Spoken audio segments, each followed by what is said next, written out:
Muito bem, pessoal. Retomando aí nosso curso de Direito Administrativo para Tribunais, nós terminamos a aula falando sobre aquela definição de administração pública em sentido estrito. E ainda nessa parte de introdução, de noções introdutórias, aí, falta a gente ver essa questão das fontes do direito administrativo. Né? Qual que é a ideia das fontes? Em direito, quando você fala em fonte, é mesmo que vem a expressão que você tem no sentido comum. Você fala, fonte não é aquele lugar que jorra água e tal, onde nasce ali, né? De onde emana. A ideia é essa. Em direito, a fonte é de onde emanam, né, as normas jurídicas, de onde elas surgem, onde que elas nascem ali. E no direito administrativo, a gente precisa saber quais são essas fontes. Né? A fonte principal é a lei, sem dúvida. É a chamada fonte primária aí até, né? A lei. Por que é a lei? Porque a lei, em tese, ela materializa o interesse público. É a lei que prevê, né? É a lei que prevê que aquilo que ela diz é interesse público. Mas como assim? Que, em tese, você elege os seus representantes no legislativo e aquilo que eles fazem representa formalmente a vontade da população. Por isso que é bom você escolher bem quem você vota. Né? Porque aí a lei, em sentido formal ali, ela representa o interesse da população. Não necessariamente a gente vê que não é sempre assim, mas essa é a ideia. E aí o que nós temos? Então a lei, ela é a fonte do direito administrativo, mas o primeiro ponto que tem que ver, que você vê que está escrito aí que é lei em sentido amplo. Lei em sentido amplo está querendo dizer o quê? Não é só a lei em sentido estrito ali, que é a chamada lei ordinária, lei complementar, não. Lei em sentido amplo abrange todos os atos emanados aí nessa função legislativa, a Constituição Federal, as Constituições estaduais, as leis orgânicas dos municípios, lei complementar, lei estadual, resolução do Congresso Nacional. Né? Você vê assim, decreto legislativo. Então a ideia é o quê? É uma amplitude maior. E até assim, também tem que considerar que, eu vou falar melhor disso depois, mas nessa concepção de que princípio é norma, o princípio tem que ser, então, ele tem que ser enquadrado nessa noção de direito. Então, quando você é uma fonte do direito que pode ser encaixada nessa questão da lei. Outra fonte é a doutrina, são os estudos feitos pelos juristas, né? Extremamente importante em direito administrativo. A construção desses princípios que eu mencionei agora, a doutrina que fez em grande parte. Então, o estudo que a doutrina faz, ele foi incorporado ao direito administrativo. Então, não é porque não está na lei, não vamos ver que tem certa coisa que vai valer. Estando na lei ou não estando. Mas, por exemplo, ele é um princípio que foi já incorporado, já era. Aquilo vai ser uma fonte de direito administrativo. Jurisprudência, né? Jurisprudência é costume, né, você definir o seguinte, que são as decisões reiteradas, repetidas, dadas pelos tribunais. Né? Quando o tribunal ele julgou um processo em primeira instância, né, na cidade ali, na vara, aí houve um recurso para o tribunal julga aquele recurso. Essas matérias se repetem, então o tribunal julga 1, 2, 10, 100, 1000, ele julga diversas vezes aquele mesmo assunto. Então ele passa a decidir repetidamente sobre aquele assunto. Os desembargadores, os ministros, eles firmam uma opinião e aí vão naquela opinião e aquelas mesmas questões são sempre decididas da mesma maneira. Não é? Essa é a ideia da jurisprudência. Por isso você fala, qual que é a jurisprudência? Então você vai ver, a jurisprudência no STJ, o entendimento é o seguinte, e que é isso, como que eles vêm analisando aquele assunto. E isso é uma coisa assim, que a gente sabe, que não é uma coisa pacífica, então às vezes no mesmo tribunal tem posições diferentes, que uma hora se consolida, tribunais diferentes podem ter posições diferentes. E aí, de tanto julgar esses processos, eles acabam aprovando as chamadas súmulas, que é aqueles resuminhos, aqueles enunciados que você vê, súmula número tal, faz isso, assim, essa 2, 3, 4 linhas ali. Aquilo é o quê? Para dizer, ó, a gente já julgou tipo 10 mil vezes tal assunto, aqui está o resumo do que a gente entende desse assunto. Já é uma orientação mais direcionada e melhor para todos que atuam na área. Mas por que direcionamento? Porque essa é a ideia geral da jurisprudência, ela tem caráter de orientação, não é de amarração, de vinculação. A exceção, no caso da jurisprudência, são as súmulas vinculantes e as decisões proferidas em ação direta de inconstitucionalidade e ação direta de constitucionalidade, né?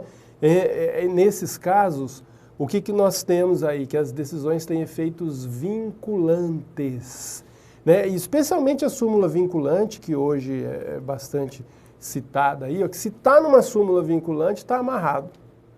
Igual ele diz, está amarrado em nome da súmula. O que isso quer dizer? Não pode julgar de forma diferente aquela súmula. E nós temos várias em direito administrativo, por exemplo, a mais famosa aí, sem dúvida, é a súmula vinculante número 13 do STF, que trata sobre o nepotismo. Lembrando, né, você que às vezes você não estudou ainda direito constitucional, a súmula vinculante ela é aprovada apenas no Supremo Tribunal Federal. É o único tribunal que tem esse poder de ditar uma súmula e aquela súmula tem que ser seguida. Então imagina, eles julgam uma lei e falam, essa lei aqui não pode ser aplicada nesse caso, papapá. Aí o Supremo aprova a súmula vinculante, aquela lei não vai mais ser aplicada naqueles casos. Então ela tem força e não pode ser contrariada. Por isso que ela é de obediência obrigatória em toda a administração pública. E o costume dizer aquela prática reiterada, né, de condutas administrativas, quando a lei não prevê nada, ninguém fala nada, ele fala, isso aí não está previsto em lugar nenhum, mas a gente faz dessa maneira aqui, nos outros órgãos. Isso é uma fonte ou não? Há uma divergência aí, mesmo para concurso não há nada pacífico. O que mesmo em concurso que se observa é o quê?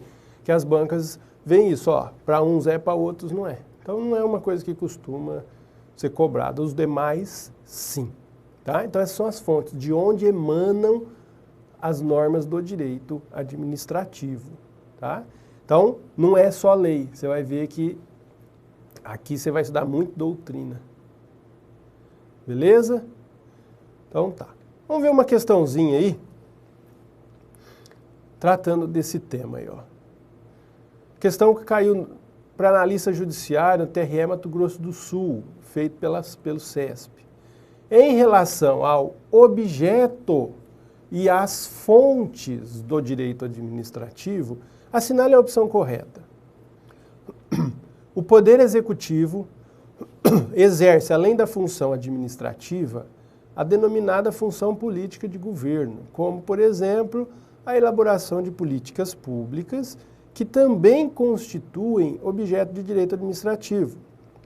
B. As decisões judiciais com efeitos vinculantes ou eficácia erga omnes são consideradas fontes secundárias de direito administrativo e não fontes principais. C. São exemplos de manifestação do princípio da especialidade, o exercício do poder de polícia e as chamadas cláusulas exorbitantes dos contratos administrativos. D. Decorrem do princípio da indisponibilidade do interesse público a necessidade de realizar concurso público para a admissão de pessoal permanente e as restrições impostas à alienação de bens públicos. E dizer o que o direito administrativo é um ramo de direito público significa o mesmo que dizer que seu objeto está restrito às relações jurídicas regidas pelo direito público. Muito bem, nós temos aí, você vê que a resposta correta é a resposta letra D de dado. Por quê? Considera que decorre da indisponibilidade do interesse público, nós vamos estudar esse princípio depois, porque o interesse público é indisponível, tem que buscar sempre o interesse público, não pode se afastar dele. Decorre dele também a necessidade de fazer concurso público e restrição imposta à alienação de bem público. Assim, um imóvel público você não pode vender, o administrador não pode doar para quem ele quiser. A regra é assim, ele tem que ter uma lei autorizando para ele fazer. Porque a ideia é o quê? Que não é dele, é público, não é? Então não pode se afastar do interesse público. E essa questão do concurso público, diretamente, ela costuma mais ser ligada ao princípio da impessoalidade, mas não deixa de ser da indisponibilidade também. Por quê? Porque é interesse público. As demais estão erradas aí, especialmente que a gente viu. A letra A, está tudo certo, que o executivo faz a função administrativa, mas também tem a função dele de governo. Né? O presidente da República exerce, ele é o chefe de governo também. Por exemplo, política, mas constitui objeto, não é objeto. A função de governo não é objeto de direito administrativo. A B fala que decisão judicial com efeito vinculante, então aquelas em ação declaratória de inconstitucionalidade, ação declaratória de constitucionalidade e súmula vinculante, que elas são fontes secundárias. Na verdade, elas são consideradas fontes primárias, fontes principais, porque elas vão ser aplicadas mesmo contrariando leis existentes, né? Então, está errado aí. A C fala do poder de polícia, essa C não, nós vamos ver isso depois, mas na verdade decorre da supremacia do interesse público. E a E diz que o direito administrativo é um ramo do direito público e que então que ele está restrito à relação jurídica pelo direito público. Não, você vê que o direito administrativo, ele também ele tem uma ligação com o direito privado, especialmente porque ele tem dentro, a administração pública tem dentro dele pessoas de direito privado, são as empresas públicas, sociedade de economia mista. Então há uma relativa ligação entre os dois aí.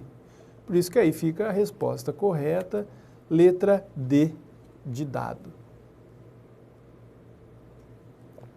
Beleza? Muito bem, então agora nós vamos falar de um assunto extremamente importante. Assunto que ou ele é cobrado diretamente nas provas, ou quando não o é, ele é usado indiretamente nos outros temas de direito administrativo, que é o chamado regime jurídico administrativo. Aí você já pensa, professor, regime, começo de ano, esquece, não é esse regime, né? Em direito, sempre você fala em regime jurídico, é o conjunto de normas que regulam determinado assunto. Regime jurídico do casamento. Então você vai ver o que o Código Civil, né? Onde que estão as normas que regulam o casamento. Então, regime jurídico administrativo, onde que está? Quais são as normas que regem o direito administrativo? A gente precisa estudar. Então, o regime jurídico da área civil, você estuda lá o Código Civil, a doutrina. Aqui nós vamos estudar o regime jurídico administrativo, né? Que é o quê? O conjunto de princípios que atribuem à administração pública, de um lado, prerrogativas e de outro, sujeições. Como assim, gente? Vou explicar isso melhor. A administração pública, você pode sintetizar a atividade que ela exerce assim em duas situações. Ela tem de um lado, a administração pública existe para quê? Para que eu tenho esse monte de órgãos públicos espalhados aí no Brasil? Esse monte de pessoas da administração pública. Para quê? Para buscar o interesse público. É para isso que existe. Para isso que tem prefeitura, para isso que tem escola, para isso que tem polícia, né? Para isso que tem transporte coletivo. Isso tudo existe para quê? Para buscar o interesse público. Tá bom? Para buscar o interesse público, a administração pública, ela quase sempre conflita com o interesse privado. Então, ela tem que fazer o interesse público ser buscado, ser alcançado.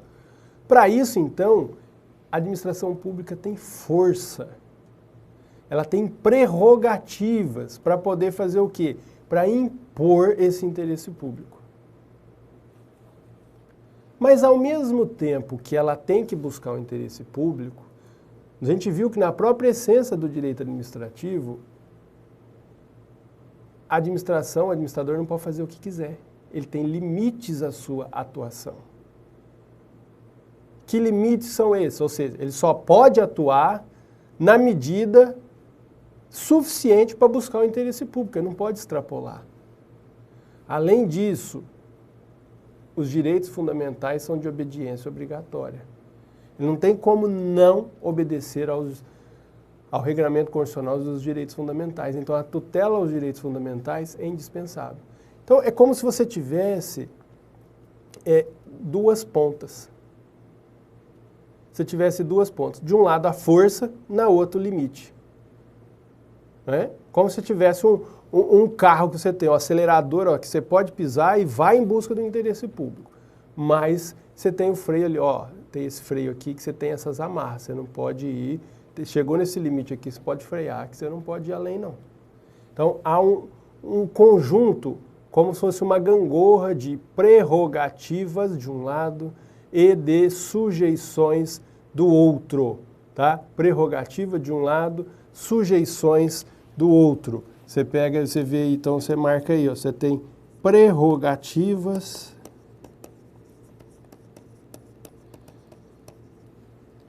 e no outro sujeições. Prerrogativa é força, poder, sujeições são limites, amarras.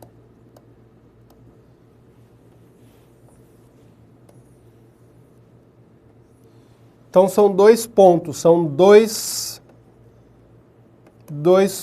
polos. Por isso que se existe a expressão em direito administrativo da bipolaridade do direito administrativo, ou seja, dele ter esses dois polos, dele trabalhar com essas duas forças aí, ou binômio para outros autores. Então isso é importante você entender essa lógica.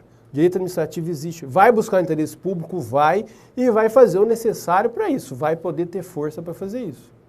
Então por isso que a administração pode ir lá, por exemplo, apreender mercadoria que está sendo vendida irregularmente na rua. Mas ela tem limites, ela não faz o que quiser.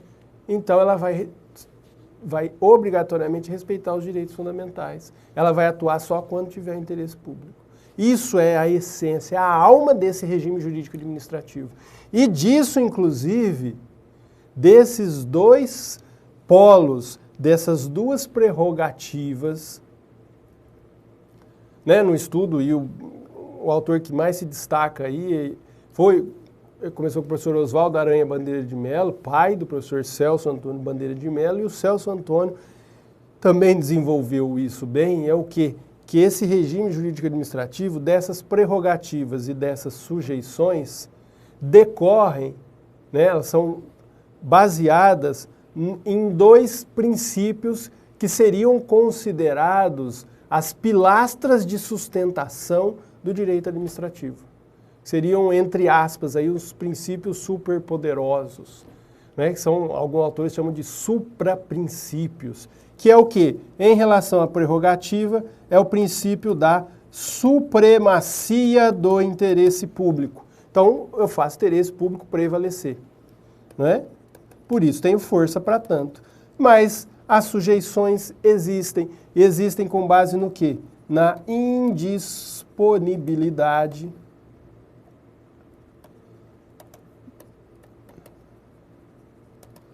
do interesse público, na indisponibilidade do interesse público. Então, para ele, né, nessa concepção teórica, desses dois polos, desses dois extremos, busca do interesse público, ao mesmo tempo tem limite isso, tutela de direitos fundamentais, e só para buscar o interesse público, tem os dois princípios mais relevantes, supremacia e indisponibilidade, né, para o professor Celso Antônio Bandeira de Mello. Esses limites, para alguns, também estão no princípio da legalidade, sem dúvida. Mas nessa concepção mais tradicional, estão nesses dois. E os demais princípios da administração pública, que nós vamos estudar, eles são decorrência desses dois.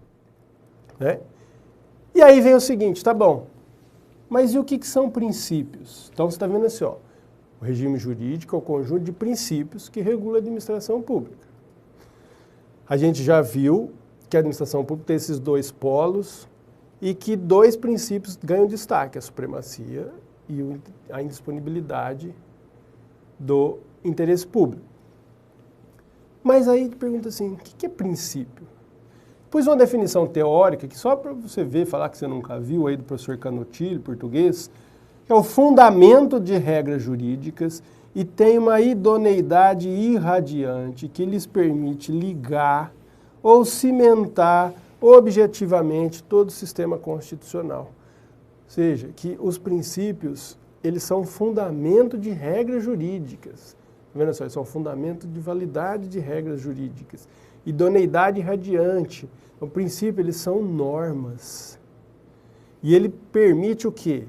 Ligar, cimentar todo o sistema constitucional. Ele amarra ele inteiro.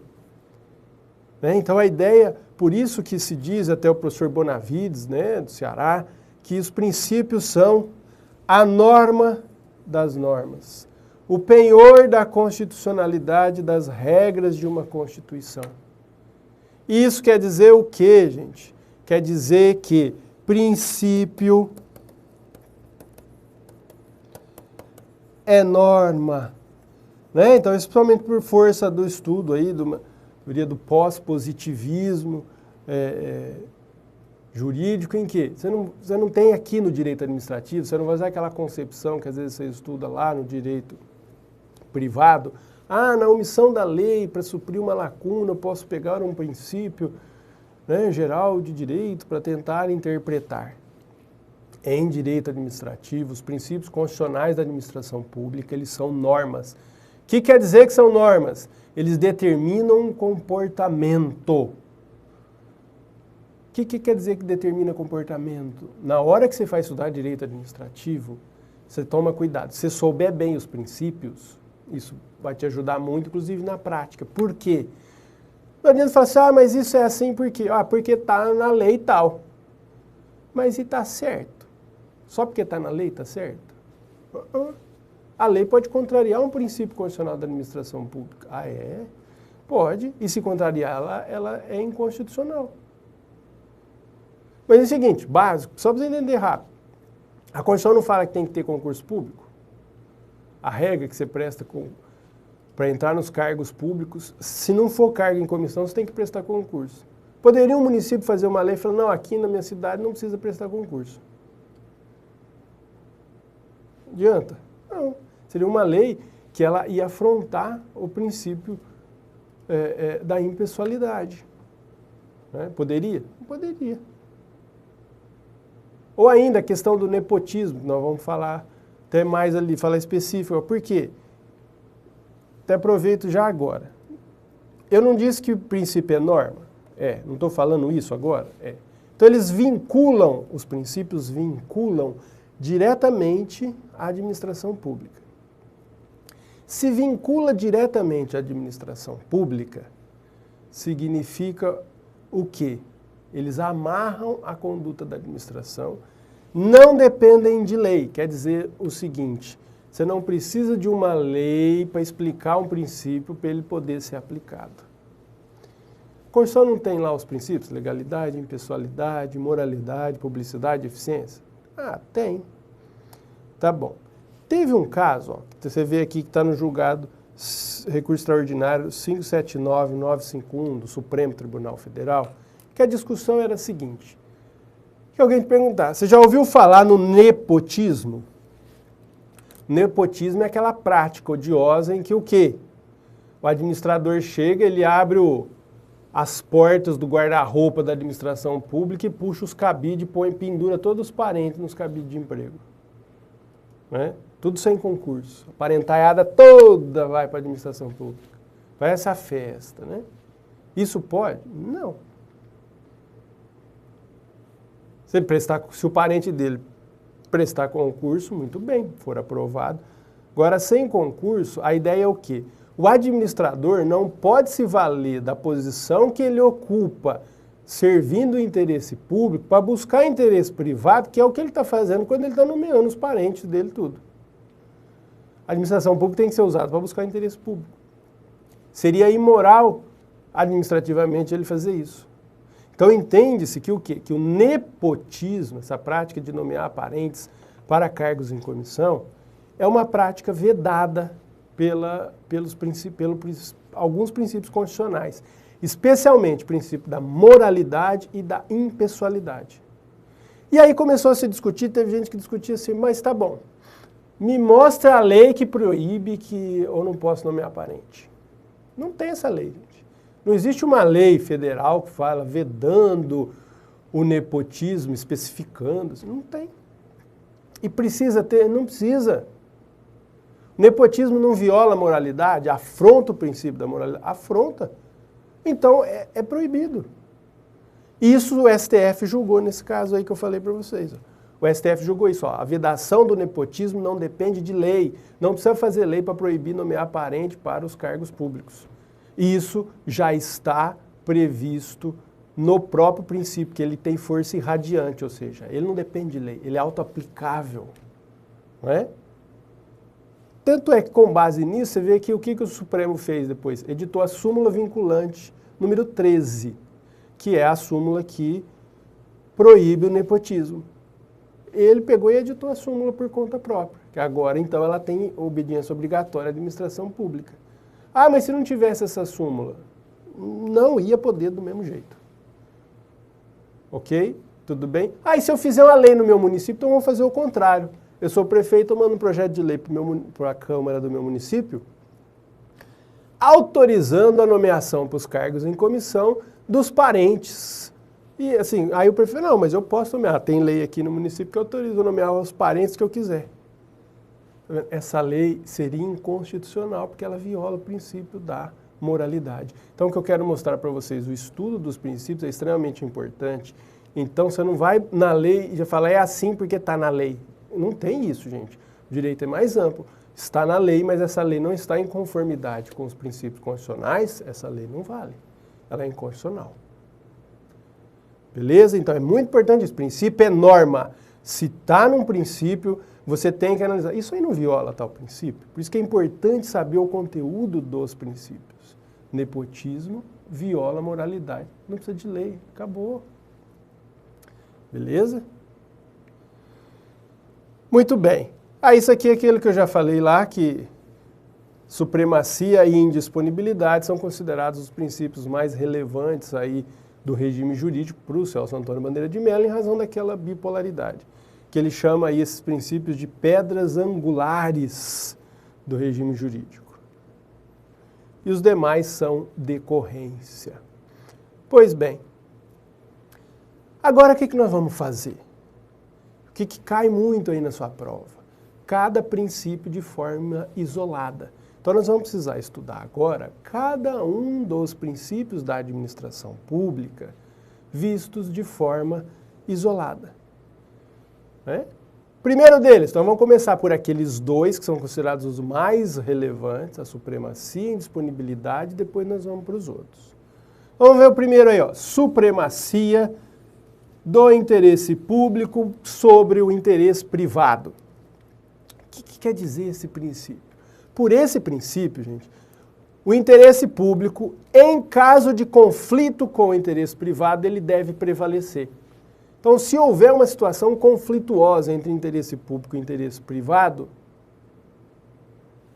o interesse público prevalece. Só que aí eu te pergunto, o que é interesse público? Interesse público é o interesse do prefeito?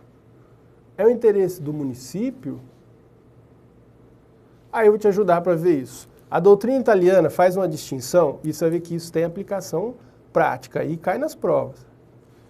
Interesse público primário e interesse público secundário. O que é isso?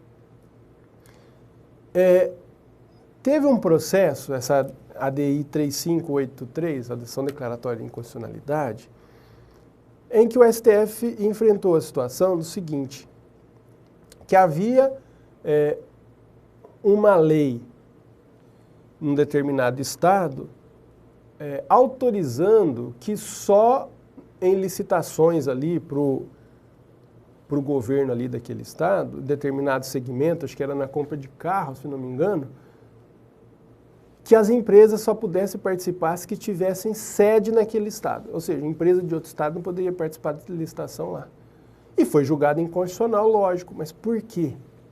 Primeiro, porque violaria a questão do pacto federativo, criaria uma competição aí sem justificativa entre os estados. Mas também por quê? Pode até ser, de fato, interesse daquele estado que só participassem empresas que tivessem sede lá. Por quê? Ia gerar emprego, ia gerar renda para aquele estado. Tudo bem, mas o interesse público que está na Constituição é o quê? Que a licitação, ela busca uma ampla concorrência, que você não vai criar restrições indevidas. A ideia é ter uma ampla disputa. Né? Então, assim, o interesse público do Estado ali é sim ter o licitante, mas o interesse público que é da população, da coletividade, da sociedade, que onde eu acho ele na Constituição, é o interesse que possam todos os que preenchem os requisitos participar, mas não pode pôr requisito de ter a sede no lugar. Então, o interesse público primário é o interesse da população, o interesse que está na Constituição. O interesse público secundário pode ser o interesse do órgão público, da pessoa jurídica. E o interesse público secundário não deve prevalecer sobre o privado. Só pode prevalecer sobre o privado o interesse público quando ele for o primário. Então não vale. Outro exemplo, mais fácil para você ver, desapropriação. Né? Quando a propriedade não cumpre a função social da propriedade, você pode desapropriar. Né? Então você pode desapropriar uma propriedade, nesse caso aí, do descumprimento da função social, por exemplo. Mas imagine assim, que o município fala, eu preciso construir uma escola, aí naquele lugar que tem uma... Então ele vai lá mesmo, não faz essa desapropriação sanção, né? Faz a desapropriação por necessidade pública, fala, vou desapropriar aquele quarteirão inteiro para construir um hospital. Beleza. E aí? Mas nós não estamos com muito dinheiro, então nós não vamos pagar o valor de mercado, nós não vamos pagar mais baixo aí, vamos pagar o que der para eles e pronto. Porque nós precisamos fazer o hospital e a prefeitura não tem dinheiro, o município. Tá bom, isso tá. O que nós temos aí? Pode até ser interesse público do município pagar menos. Interesse público. Só que é o interesse público secundário. Porque o interesse público primário, que é o da sociedade, onde ele está? Na Constituição. O que a Constituição diz? Que a indenização tem que ter um valor justo. Entenderam a diferença? Então, só vai poder prevalecer essa desapropriação se o interesse público for o primário, ou seja, se for pagando o valor justo, senão não poderia. Beleza? Bom, tem que haver por isso que esse confronto entre direitos fundamentais e interesse público só posso fazer qualquer tipo de restrição a um direito fundamental se for com base no interesse público primário. Exemplos práticos desse princípio. Você faz o interesse público prevalecer sobre o privado. Intervenção na propriedade privada, então a desapropriação de uma propriedade é um exemplo de interesse público. O dono não quer, mas o Estado vai desapropriar. Cláusulas exorbitantes. Nós vamos aprender lá em contratos ainda, mas, por exemplo, tem uma cláusula exorbitante que tem nos contratos administrativos, que a administração tem limites, mas ela pode chegar para o contratado e falar, meu amigo, nós combinamos tal coisa, não é? Mas nós está descombinado, não estou mudando, viu? Eu estou mexendo nisso aqui no contrato e você fica quieto aí que você tem que cumprir. É lógico que não é nesses termos, mas existem limites, mas ela pode fazer isso. Quer dizer, é possível alterar um contrato só com um dos lados fazendo, o que não existe no setor privado. Então isso é mais um exemplo de fazer o interesse público prevalecer sobre o interesse privado. Tá? Essa foi a supremacia do interesse público sobre o privado. Já já a gente volta com mais. Até.